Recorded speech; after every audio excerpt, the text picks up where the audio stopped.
Wajah-wajah misi ini adalah ekspresi sinergitas antara Lembaga Alkitab Indonesia dengan mitra gereja-gereja interdenominasi dan interkonfesi. Lembaga Alkitab Indonesia yang lahir 9 Februari 1954 membawa mandat dari gereja-gereja yang berhubungan dengan Alkitab atau Kitab Suci. Visi Lembaga Alkitab Indonesia, firman Allah menjangkau semua generasi, mau tidak mau, dan suatu keniscayaan harus bersama-sama dengan para mitra. Mitra-mitra Lembaga Alkitab Indonesia antara lain adalah gereja-gereja, lembaga-lembaga Kristen, individu-individu yang punya hati untuk bermisi bersama, lembaga-lembaga usaha, pemerintah daerah dan pemerintah pusat, juga persekutuan internasional bersama-sama harus berarak-arakan untuk menghadirkan firman Allah sampai ke ujung bumi. Buku ini sangat mendalam kajiannya dan juga ditampilkan dengan cara yang sangat menarik oleh karena ada ilustrasi-ilustrasi yang sangat-sangat berguna. Dengan membaca buku ini, maka kita bisa belajar tokoh-tokoh Alkitab, tokoh-tokoh Kitab Suci yang mengekspresikan pentingnya misi untuk damai sejahtera dunia. Kiranya buku ini juga akan mendorong kita bersama untuk sungguh-sungguh menghidupi karya kita di dalam rangka bermisi, menghadirkan firman Allah sampai ke ujung bumi. Lembaga Alkitab Indonesia bekerjasama dengan 5 komunitas Katolik di Indonesia menyelenggarakan kegiatan yang dinamakan Bible on the Road. Melalui kegiatan ini kita akan membedah buku Wajah-Wajah Misi untuk menemukan makna dan panggilan misi Allah dalam kehidupan kita.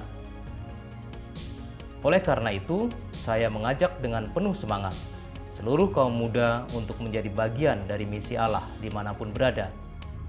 Terus tingkatkan terobosan dan karya kreatif kaum muda untuk menghadirkan misi Allah sampai kapanpun. Tuhan Yesus memberkati. Salam Alkitab untuk semua.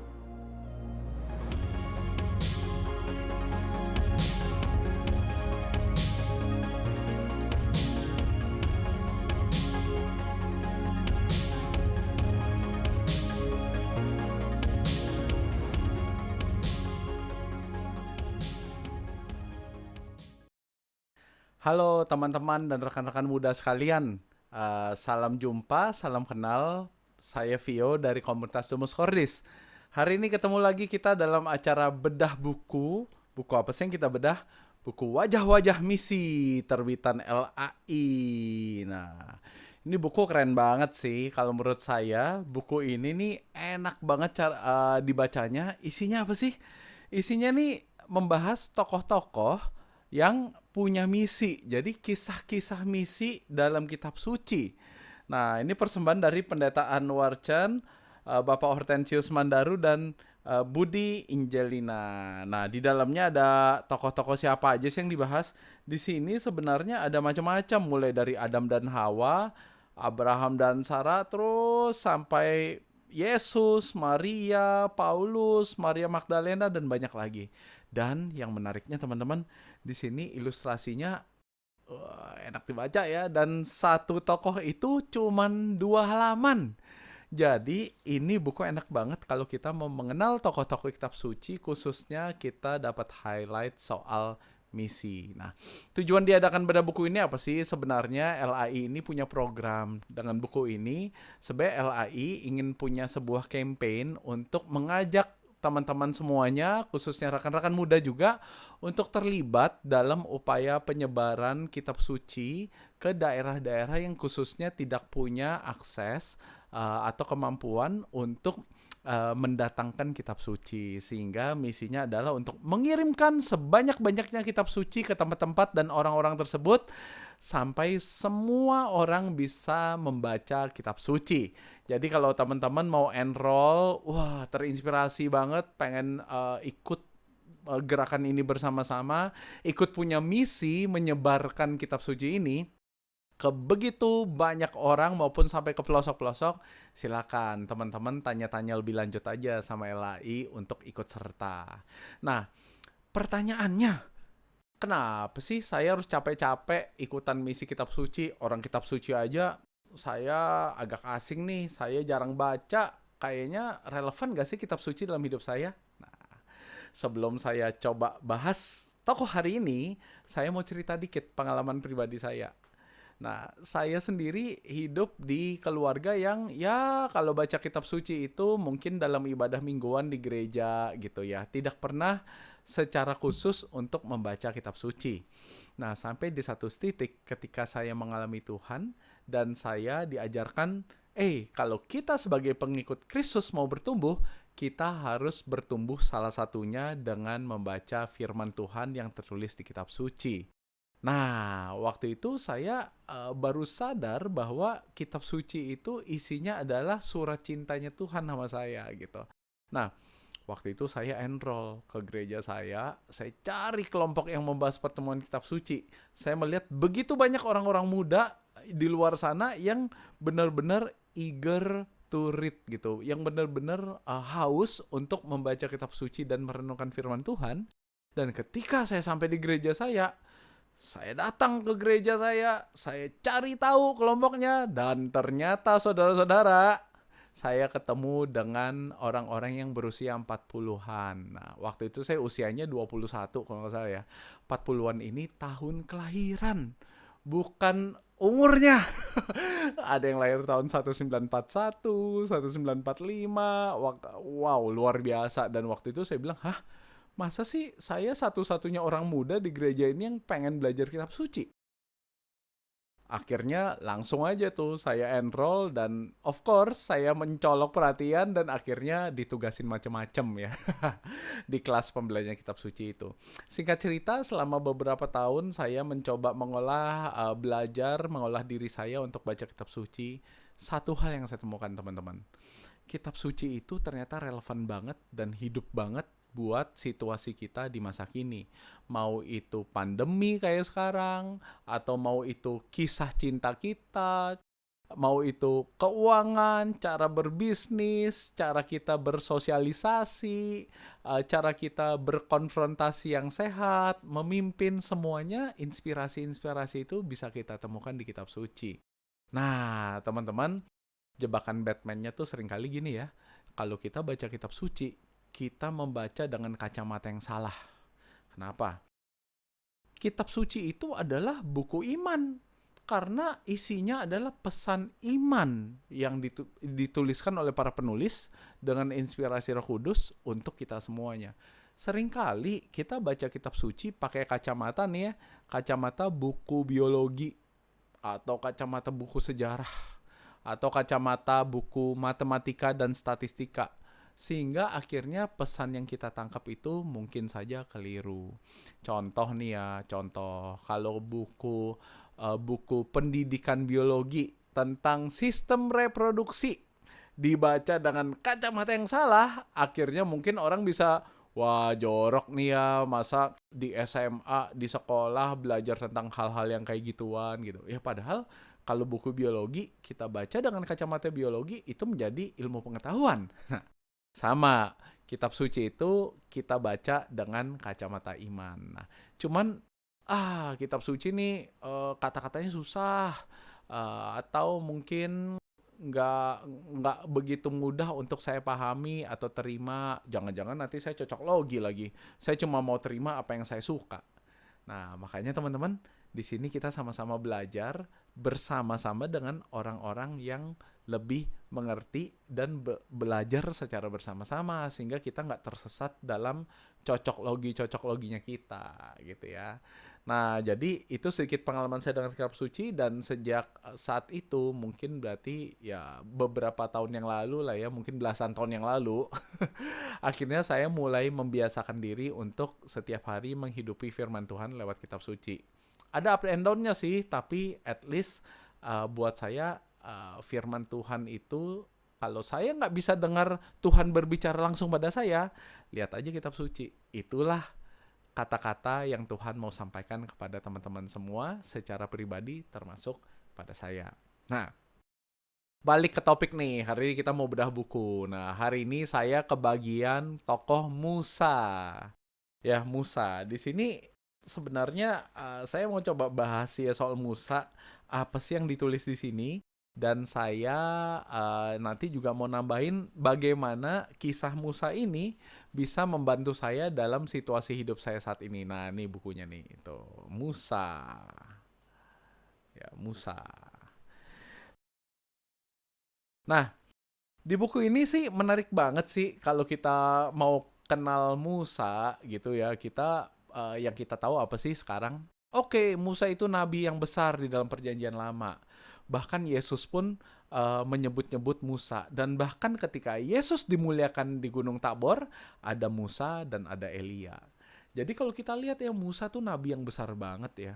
Sampai sekarang nih ya, 10 perintah Allah yang kita hafal itu buah dari ketaatan Musa untuk ikut Tuhan, ikut Allah, dan Allah menitipkan melalui Musa kepada kita 10 perintah Allah. Nah, mungkin menurut pandangan kita saat ini, ya Musa memang orang hebat, ya udahlah dia memang layak kok jadi orang suci.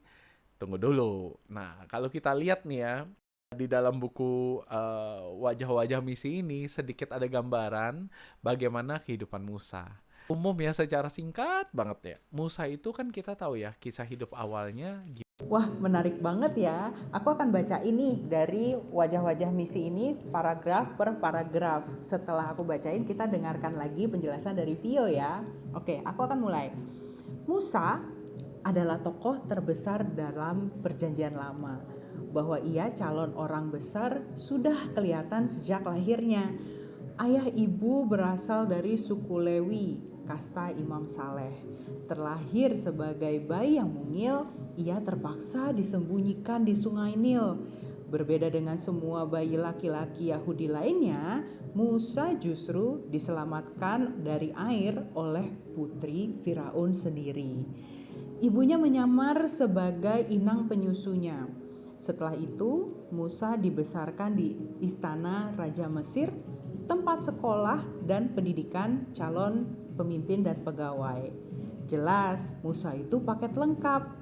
Terlahir dalam keluarga Ibrani yang saleh dan dididik dalam hikmat istana Mesir. Ia memang cocok untuk menjadi negosiator dua bangsa, Mesir dan Israel, penjajah dan kaum penjajah. Mari kita dengarkan kembali penjelasan dari Vio. Kalau kita lihat dan kita bisa baca gitu ya. Ini judulnya di sini pulang tanda kutip untuk diutus. Nah, maksudnya gimana? Jadi Musa ini kan sebenarnya lahir dari suku Lewi. Itu kastanya itu ya, kasta imam yang saleh tuh. Jadi dia lahirnya dengan background keluarga yang sangat luar biasa. Ya, keturunan yang luar biasa, imam yang saleh. Namun, dia hidupnya akhirnya gimana? Dari sejak bayi, dialirin kan di sungai Nil dalam keranjang, dan seakan-akan terlantar. Bayangin teman-teman, kalau teman-teman yang begitu lahir tiba-tiba ditaruh gitu aja di sungai, rasanya gimana? Mungkin baper kali ya, mungkin ngerasa hidup gak berharga. Tapi ternyata ya, kesetiaan Tuhan, nah Tuhan mengizinkan itu terjadi. Terus apa yang terjadi? Ternyata bayi Musa yang sedang dialirkan di sungai itu diambil oleh keluarga Firaun. Nah, akhirnya diangkat menjadi anak di situ, dan akhirnya apa? Musa digrow atau bertumbuh dengan hikmat bangsa Mesir. Nah, FYI nih teman-teman ya, bangsa Mesir dulu itu kayak negara adidaya. Budayanya itu ya, kalau orang-orang tuh ya tahu ya, Mesir itu punya budaya yang sangat modern. Dari 4.000 tahun yang lalu, dia sudah menemukan teknik konstruksi yang luar biasa, teknik agraria yang luar biasa. Ya, jadi hikmat atau teknologi bangsa Mesir di zaman itu one of the best. Gitu. Nah, jadi Musa dididik secara private oleh kerajaan, keluarga kerajaan bangsa Mesir. Jadi bayangin ya, dia punya background keturunan sebagai keturunan imam yang saleh, keluarga imam yang saleh, dan dia dibesarkan dengan hikmat bangsa Mesir. Itu speknya tinggi banget tuh ya. Nah, terus apa yang terjadi? Ya, Musa bertumbuh secara normal, dan mamanya menyamar ya jadi inang penyusunya gitu ya. Jadi tetap punya bonding lah sama biological mother-nya gitu ya, dan penuh dengan cinta. Oke, saya akan lanjutkan ke paragraf kedua ya. Dan di paragraf kedua ini memperlihatkan bagaimana peristiwa-peristiwa yang membuat Musa bertemu dengan Tuhan. Naluri kepemimpinannya segera tampak saat ia terpaksa membunuh seorang Mesir karena menindas seorang Ibrani, saudara sebangsanya. Ia peka akan ketidakadilan, tidak tahan melihat penindasan.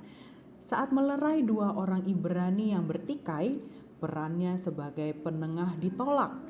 Musa harus melarikan diri karena Firaun mencari untuk membunuhnya. Jadilah ia buronan, tinggal di gurun konon selama 40 tahun, menikah dan menjadi gembala. Ia hidup aman jauh dari kerajaan penguasa, juga jauh dari penderitaan kaum sebangsanya. Ternyata Tuhan punya rencana yang berbeda.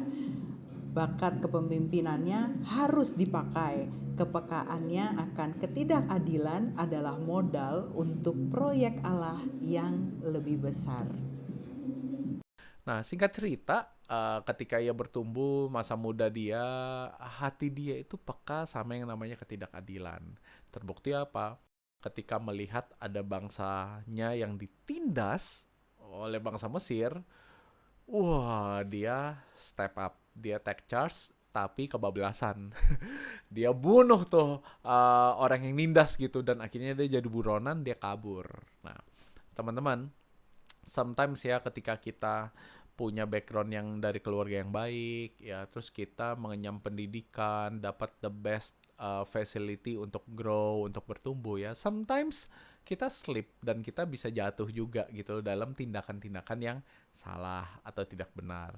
Dan ini terjadi juga sama Musa. Akhirnya dia terpaksa minggir ke padang gurun. Dia di situ akhirnya mencoba hidup di padang gurun. Dia nikah, dia jadi gembala atas domba-domba gitu ya, dan ya udah hidup dia di situ kalau menurut cerita sih sampai 40 tahun lamanya. Bayangin ya, yang tadinya dia hidup di dalam kerajaan, dia minggir di padang gurun.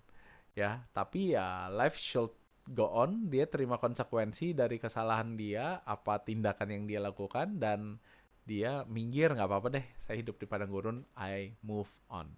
Coba bayangin, masa remaja tambah 40 tahun, kira-kira umur Musa berapa ya waktu itu ya? Saya juga nggak tahu, tapi yang jelas mungkin udah usia pensiun kali ya, udah umur 55 kali ya, jangan-jangan gitu ya, udah umur 55 atau close to 60 gitu. Baik, saya akan melanjutkan ke paragraf ketiga ya. Buat saya, paragraf ketiga ini menarik sekali karena awal mula dari misi seorang Musa. Allah memperkenalkan dirinya pada Musa melalui sebuah tanda, semak duri yang bernyala tanpa hangus terbakar. Perhatikan reaksi Musa. Ia segera ingin menyelidiki dan mencari tahu apa yang dilihatnya. Kawanan domba ditinggalnya untuk menyelidiki misteri tanda Allah tersebut. Ia berhenti dan mengambil jalan lain. Tuhan memakai manusia yang terbuka untuk berhenti dari rutinitas keseharian, yang bersedia mengambil jalan lain, yang selalu ingin tahu dan menyelidiki apa yang dilihatnya. Banyak orang yang punya mata tetapi tidak melihat, atau melihat tetapi tidak peduli, tidak berupaya mendalami. Musa berbeda. Maka Tuhan memilihnya agar dididik melihat seperti dia.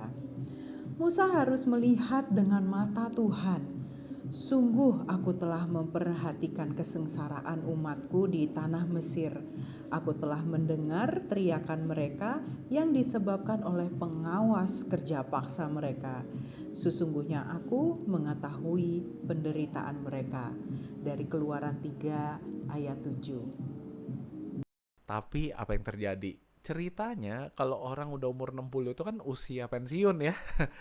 Ternyata Tuhan baru manggil dia dong, ya kan? Nah, dia di suatu kehidupan yang rutin berjalan selama 40 tahun, dia udah settle, ya, dia udah punya keluarga, ternak. Tiba-tiba Tuhan muncul dalam bentuk semak terbakar, tapi yang tidak habis dimakan api ya. Nah, kalau kita lihat teman-teman, apa yang Musa lakukan? Musa mendekat kan? Dia menanggapi peristiwa itu dan dia mencoba mendekat dan explore. Nah, jadi dalam kehidupan kita teman-teman seringkali ketika kita pikir hidup kita ya udahlah hidup gue begini, udah stable, udah rutin, udah cukup stabil dan nggak terlalu banyak roller coaster up and down. Pertanyaannya ketika Tuhan datang memanggil teman-teman untuk nitipin misi, sebuah misi yang baru, kita terbuka nggak sih untuk hidup kita tanda kutip terobrak-abrik dari rencana yang kita udah siapkan yang mungkin menurut kita sempurna. Nah, tapi Musa dalam hidupnya yang udah harusnya umur pensiun itu menanggapi dan terbuka akan panggilan Allah. Nah, intinya kan dia disuruh bebasin nih bangsa Israel untuk keluar dari tanah Mesir dan masuk ke tanah perjanjian. Cuman namanya Musa, kita lihat sekarang dia tokoh yang besar ya, tapi pas dia dipanggil Tuhan, dia gimana? Dia punya ketakutan, dia punya keraguan-raguan, dia merasa diri dia tidak mampu gitu ya. Karena dia keluar banyak ngeles-ngelesnya juga, alasan-alasannya, aduh Tuhan, jangan gue deh gitu ya. Pertama dia nanya, siapa sih kamu? Ya, Tuhan jawabnya, aku adalah aku, ya kan. Nah dia bertanya atau mempertanyakan, saya juga nggak tahu gitu ya. Tapi yang jelas dia nanya, siapakah engkau gitu ya. Terus yang kedua, tapi aku kan buronan, masa aku yang mimpin bisa di roasting nih? Buronan, lu kok buronan? Mau mimpin kita sih yang bener aja deh lo gitu ya. Dia takut tuh status dia yang buronan menghalangi dia dalam melakukan misi yang dititipin Tuhan. Yang dia takutin juga reputasi buronan itu, apakah benar ya orang Israel itu percaya sama dia dan mau mempercayakan perjalanan pembebasan itu sama dia dan mau dipimpin sama dia? Dia juga bertanya itu. Terus klasik, dia akan ngomong, aduh Tuhan, tapi kan gue gak bisa ngomong ya. Wah, makin menarik ya. Saya akan melanjutkan kembali ke paragraf selanjutnya, dan di sini terlihat jelas bagaimana Tuhan memanggil Musa, atau mungkin teman-teman juga mulai berefleksi bagaimana Tuhan memanggil teman-teman. Baik, saya akan lanjutkan. Musa dipanggil untuk menyerupai Allah yang peduli. Ia akan dibentuk agar memiliki mata yang terbuka terhadap kesengsaraan bangsanya, telinga yang tajam mendengarkan jeritan dan teriakan akan ketidakadilan, serta hati yang peka dan siap menggerakkan perubahan. Akan tetapi panggilan Allah tidak selalu mulus diterima. Sering ada keberatan dari pihak manusia. Itu gejala biasa dalam Alkitab. Sebut saja Yesaya, Yeremia, Gideon, Maria, dan lain-lain. Semuanya punya keberatan dan pertanyaan. Musa mengajukan 5 keberatan. Ia berstatus buronan, juga tidak pandai berbicara. Nama Allah ia pertanyakan. Bagaimana kalau umat Israel tidak percaya? Semua alasan dikerahkannya untuk menolak tugas perutusan Allah, tetapi semuanya itu dijawab oleh Allah. Nah, begitu banyak alasan-alasan Musa, begitu banyak juga kasih Tuhan yang Tuhan berikan buat Musa dan akhirnya dimampukan. Bukan hanya itu teman-teman, perjalanan dia menanggapi Tuhan itu ketika dia say yes, bukan berarti semuanya lancar-lancar aja kan? Dia dipakai Tuhan, namun umat yang dibawanya, kita seringkali dengar ceritanya kan, penuh dengan komplain, penuh dengan ketidaktaatan, penuh dengan ketidaksetiaan kepada Allah. Udah dikasih roti mana dikomplain, udah dikasih daging burung juga dikomplain, maunya balik aja ke Mesir dan seterusnya gitu ya. Nah, jadi dan bahkan ingat ya, mulainya baru usia pensiun ya. Bahkan gara-gara ketidaksetiaan mereka, umat Israel itu, jadi bukan karena ketidaksetiaan Musa ya, karena ketidaksetiaan orang-orang umat Israel yang dia pimpin, dibawanya perjalanannya jadi take a very long time. Jadi muter aja di padang gurun, another 40 years. Mungkin kalau umurnya udah 40 tambah 60, 100 gitu ya, bayangin deh. Kekuatannya kan staminanya beda ya. Orang umur 60, umur 30 sama umur 100 gitu ya. Tapi Musa tetap setia memimpin bangsa Israel. Mau itu dia dengan setia berkomunikasi sama Allah, sama bangsa Israel, menjadi mediator gitu ya. Terus udah gitu dia dengan setia memimpin. Saya pernah dengar sebuah ulasan gitu ya, kalau mau mencukupkan bangsa Israel itu dengan makanan dan minuman, perlu berapa bener nggak ya, juta ton air gitu loh. Dan juta ton air itu means berapa panjang gitu kereta yang dibutuhkan untuk membawa logistik untuk survive di padang gurun. Tapi ternyata Tuhan memampukan aja tuh ya. Nah, jadi ketika Musa dalam situasi dia yang juga broken dulunya, Tuhan tetap setia menyempurnakan Musa ketika Musa menjawab iya pada misi yang dipercayakan Tuhan kepada dia. Dan begitu juga dengan kita, teman-teman. Mungkin situasi kita saat ini ada yang dalam tanda kutip stable, kita dipoke sama Tuhan, kita dipanggil sama Tuhan gitu ya. Terus apakah kita ngeles, ataukah kita terima, kita terbuka pada panggilan Tuhan? Saya nggak tahu gitu. Atau mungkin kita ngerasa kita tuh udah punya banyak dosa yang fatal banget, kita ngerasa nggak layak, kayak buronan gitu ya, buronan dosa gitu ya. Ya, saya juga nggak tahu. Atau kita beralasan kita tuh, aduh, orang-orang emang mau dengerin gua ya. Gua nggak bisa ngomong, gua nggak bisa begini, saya tidak mampu, saya tidak bisa dan seterusnya gitu. Saya tidak punya skillnya, saya tidak punya waktunya, saya tidak punya orang-orangnya, nggak punya idenya, nggak punya sumber dayanya, whatsoever it is. Tapi dari kisah Musa ini, kita bisa belajar bahwa segala ketidakmampuan kita atau kekurangan yang kita pikir tidak memampukan kita, ternyata nggak relevan di mata Tuhan. Justru dengan perjalanan yang kita lalui bersama-sama Tuhan dalam misi yang diberikan Tuhan pada kita, justru disitulah Tuhan memperlengkapi kita dan menumbuhkan kita waktu demi waktu, sampai akhirnya misinya Tuhan menjadi terwujud.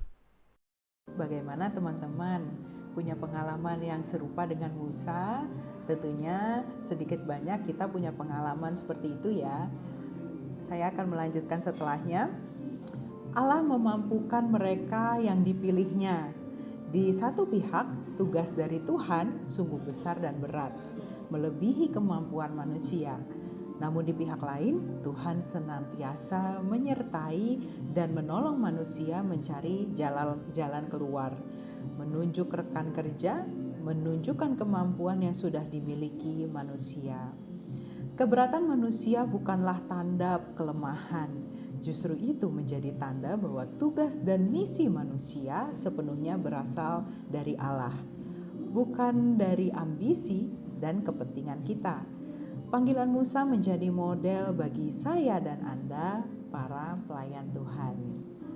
Nah, setelah ini kita akan mendengarkan sharing pengalaman dari Vio.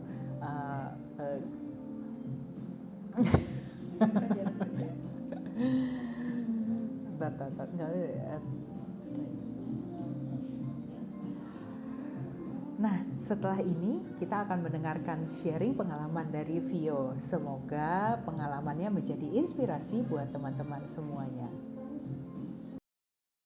Kalau buat saya pribadi, yang paling relevan banget buat saya itu sekarang gini ya. gini hari namanya usaha gitu ya, pasti up and down lah ya. Kita apalagi pandemi gini, situasinya nggak menentu, uncertain, dan kayaknya hidup tuh hari demi hari yang penting kita bertahan dah.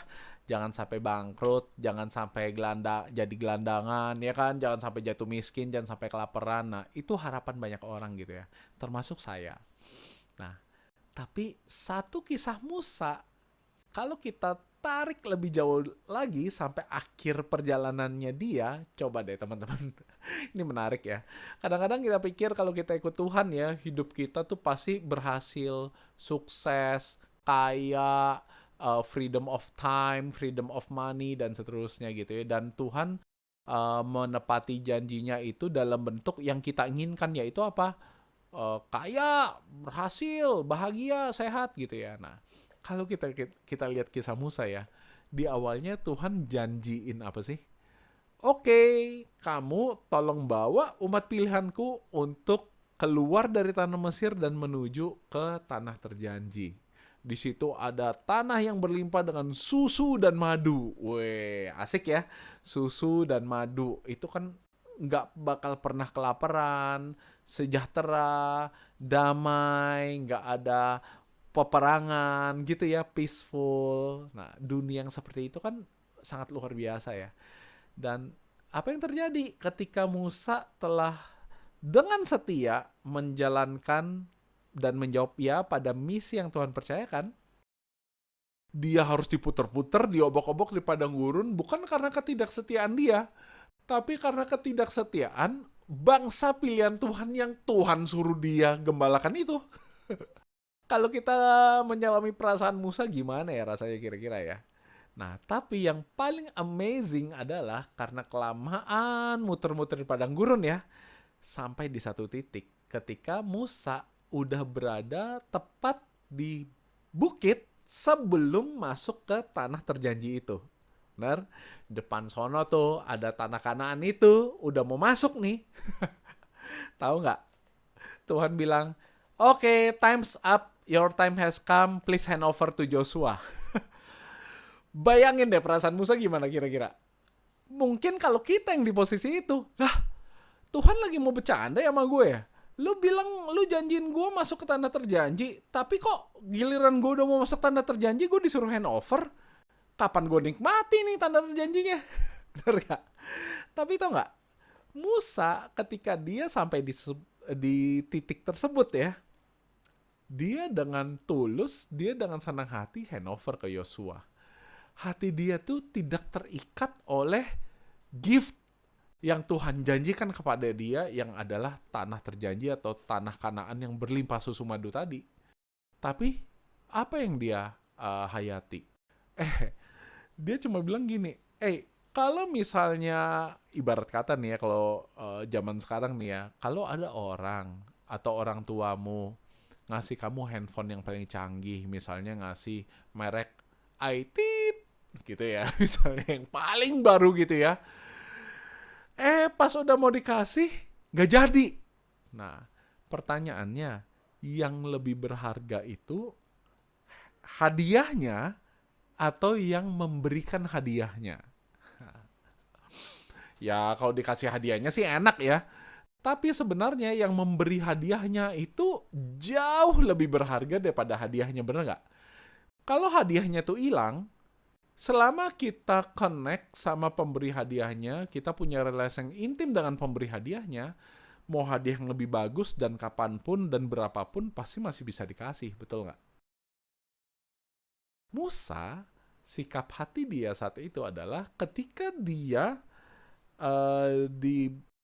dibilang untuk handover, hati dia itu tidak terikat pada hadiahnya, tapi hati dia terikat pada pemberi hadiah, the giver. Nah, dia senang justru karena apa? Wah, akhirnya saatnya tiba, gue bisa bersatu sama Tuhan, si pemberi hadiah. Jadi apa yang duniawi ini udah doesn't really matter at all, dan udah jadi plan-nya Tuhan lagi untuk diterusin. So go ahead, dengan senang hati dia serahkan ke Joshua. Teman-teman, kadang-kadang kalau misalnya kita ngerasa dijanjin sama Tuhan sebuah berkat gitu ya, dan kalau itu tidak terjadi, kita lumrah kok, manusiawi untuk ngerasa baper, sedih, kecewa, ataupun marah sama Tuhan.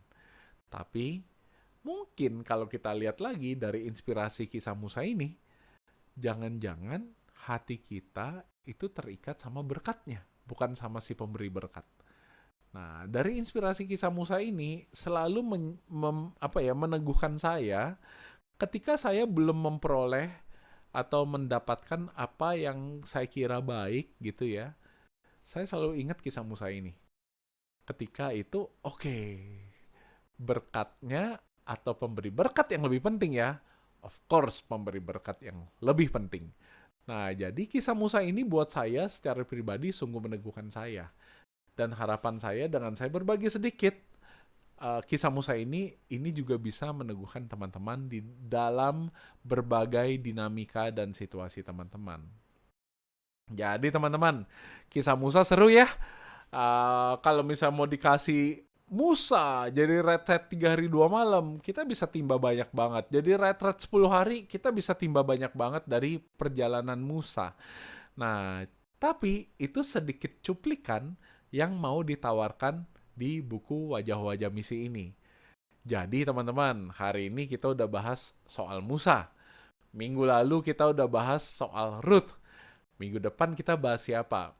Nah, ada teman kita nanti dari komunitas Tritunggal Maha Kudus atau KTM yang akan membahas kisah soal siapa?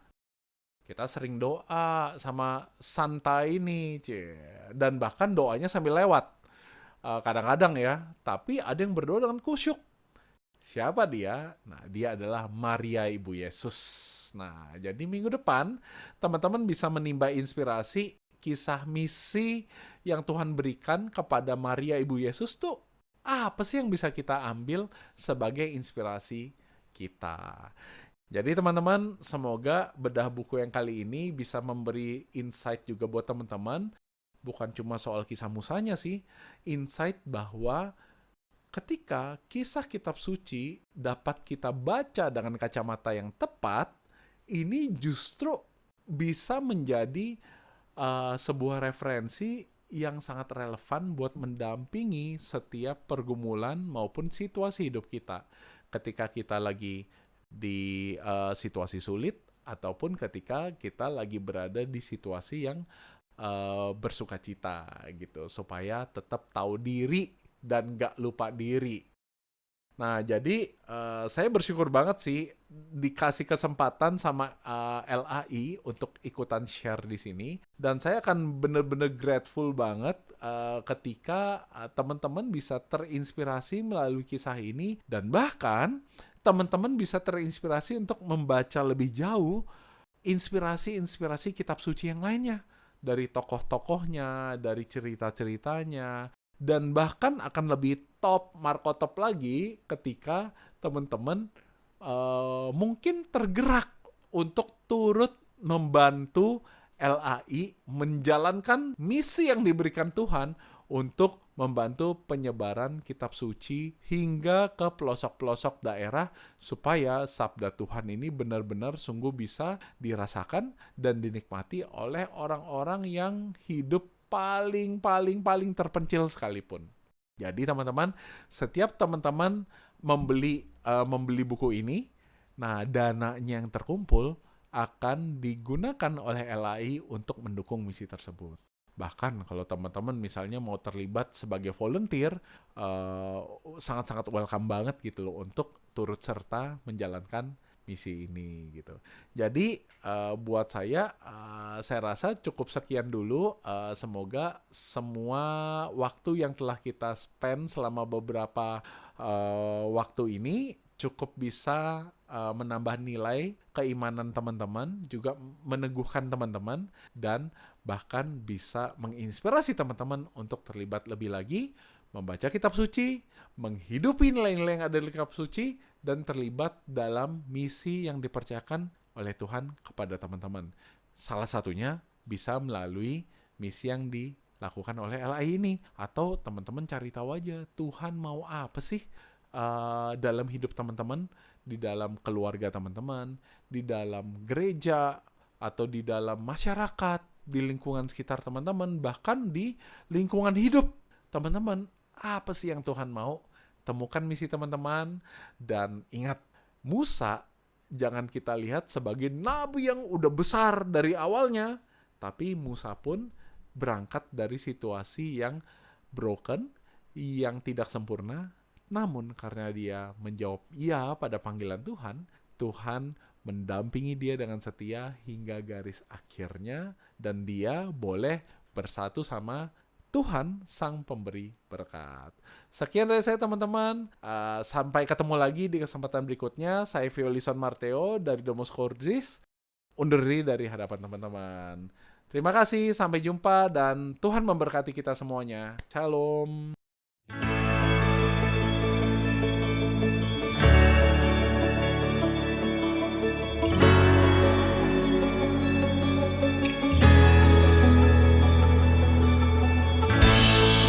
Selamat pagi, Bu. Selamat pagi.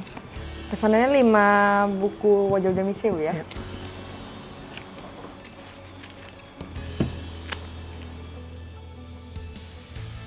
Ini untuk pesanannya, Bu ya. Ya. Tentunya terima kasih, Bu. Terima Tuhan kasih. berkati. Sahabat Alkitab, bermisi adalah panggilan kita bersama. Dengan membeli buku wajah-wajah misi, kita telah turut mendukung kegiatan misi dan pelayanan Lembaga Alkitab Indonesia untuk menyebarkan kabar baik bagi umat Kristen yang ada di pelosok tanah air. Mari dukung pelayanan ini dengan membeli buku wajah-wajah misi. Tuhan memberkati. Dapatkan buku wajah-wajah misi di Bible House Lembaga Alkitab Indonesia, Jalan Salemba Raya, nomor 12, Jakarta Pusat, atau mengunjungi website www.alkitab.or.id. Info lebih lanjut dapat menghubungi 0811 995 2890.